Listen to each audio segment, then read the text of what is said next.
بسم اللہ الرحمن الرحیم۔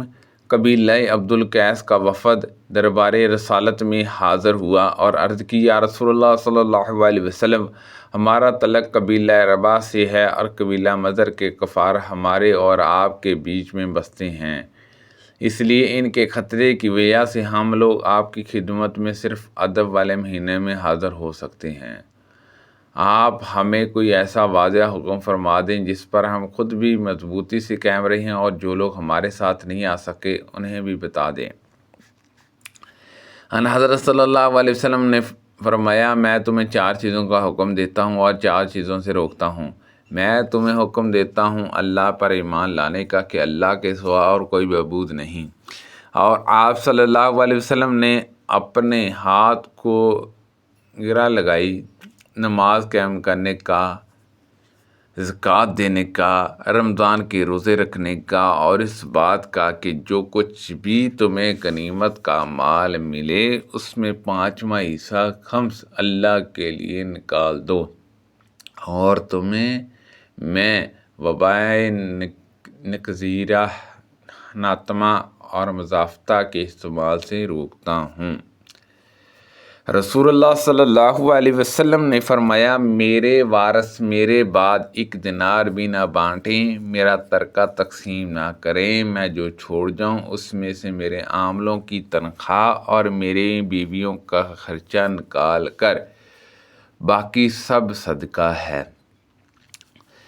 جب رسول کریم صلی اللہ علیہ وسلم کی وفات ہوئی تو میرے گھر میں آدھے وسق جو کے سوا جو ایک طاق میں رکھے ہوئے تھی اور کوئی چیز ایسی نہیں تھی جو کسی جگر والے جاندار کی خوراک بن سکتی۔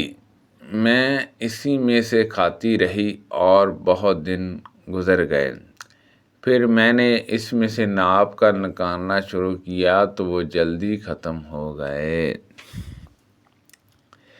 نبی کریم صلی اللہ علیہ وسلم نے اپنی وفات کے بعد اپنے ہتھیار، ایک سفید خچر اور ایک زمین جسے آپ خود صدقہ کر گئے تھے کے سوا اور کوئی ترکہ نہیں چھوڑا تھا۔ نبی کریم صلی اللہ علیہ وسلم کی زوجہ محترمہ عائشہ رضی اللہ عنہا نے بیان کیا کہ مرضی الوفات میں جب نبی کریم صلی اللہ علیہ وسلم کا مرض بہت بڑھ گیا تو آپ نے سب بیویوں سے اس کی اجازت چاہی کہ مرض کے دن آپ میرے گھر میں گزاریں۔ اسی کی اجازت آپ صلی اللہ علیہ وسلم کو مل گئی تھی۔ رسول اللہ صلی اللہ علیہ وسلم نے میرے گھر میری باری کے دن میرے حلق اور سینے کے درمیان ٹیک لگائے ہوئے وفات پائی۔ اللہ تعالیٰ نے وفات کے وقت میرے تھوک اور حضرت صلی اللہ علیہ وسلم کے تھوک کو ایک ساتھ جمع کر دیا تھا۔ بیان کیا وہ اس طرح کہ عبد الرحمن رضی اللہ عنہ حضرت عائشہ رضی اللہ عنہ کے بھائی مسواک لیے ہوئے اندر آئے۔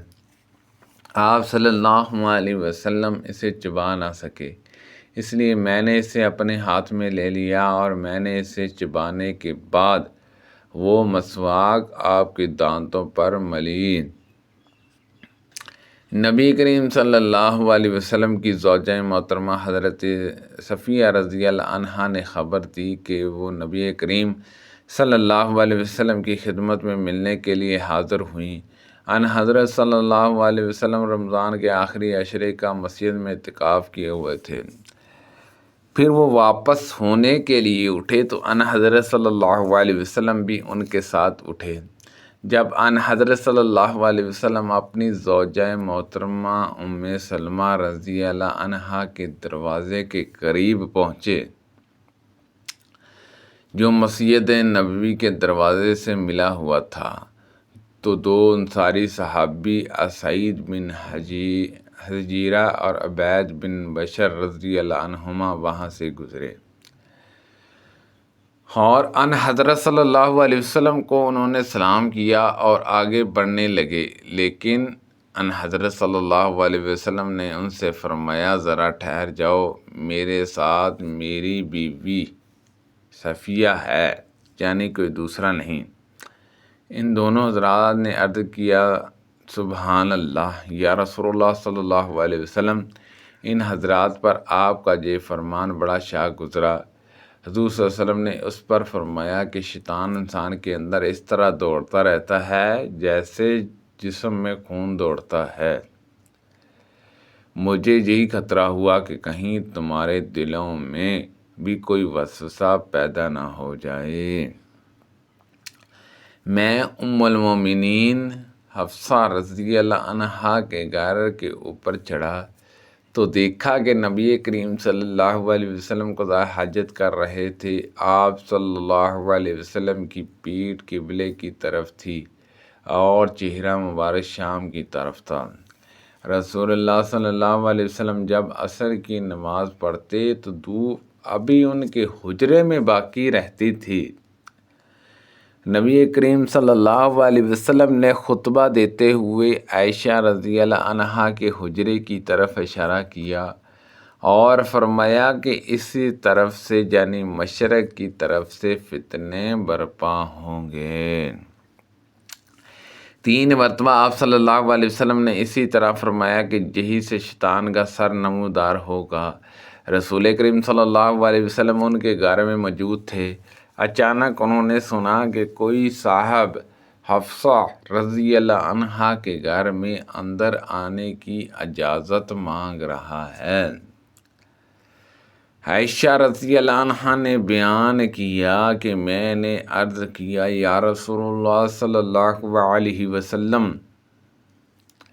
آپ دیکھتے نہیں یہ شخص گھر میں جانے کی اجازت مانگ رہا ہے؟ ان حضرت صلی اللہ علیہ وسلم نے اس پر فرمایا کہ میرا خیال ہے یہ فلاں صاحب ہیں۔ حفصہ رضی اللہ عنہا کے رضاعی چاچا رضاعت بھی ان تمام چیزوں کو حرام کر دیتی ہے جنہیں ولادت حرام کر دیتی ہے۔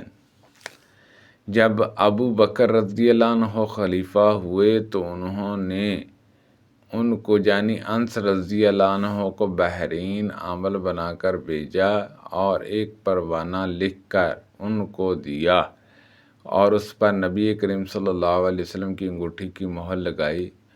مہر مبارک پر 3 سطریں کند تھی، ایک سطر میں محمد، دوسری میں رسول، تیسری میں اللہ کندہ تھا۔ انس بن مالک رضی اللہ عنہ نے ہمیں 2 پرانے جوتے نکال کر دکھائے جس میں 2 تسمے لگے ہوئے تھے۔